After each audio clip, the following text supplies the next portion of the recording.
తెలంగాణ రాష్ట్ర ముఖ్యమంత్రి వర్యులు గౌరవనీయులు రేవంత్ రెడ్డి గారు ఏం చేశారు, వారికి కరతాళ స్వాగతం పలుకుతున్నాం.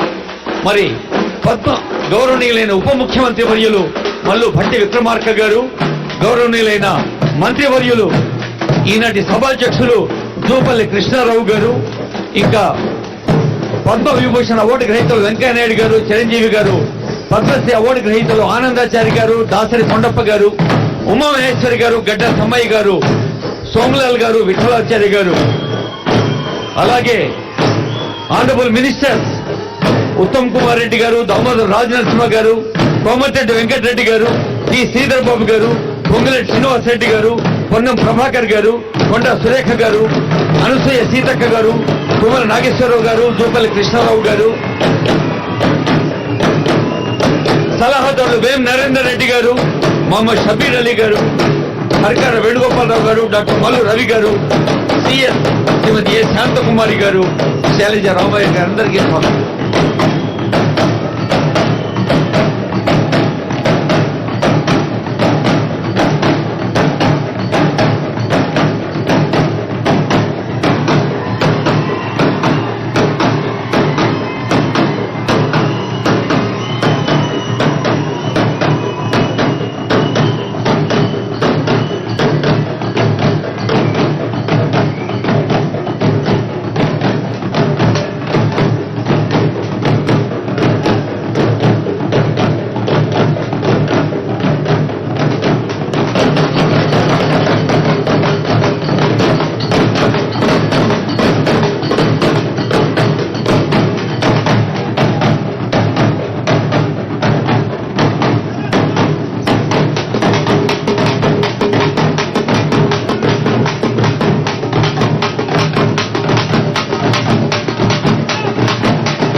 పాల్కుర్కి సోమనాథుడు పండితారాధ్య చరిత్రలో రాశాడు. ఉగ్గుడోళ్లు శివశక్తులు శివ భక్తులకు నిలయం. ఆ తర్వాత వస్తున్న బోనాల కోలాటం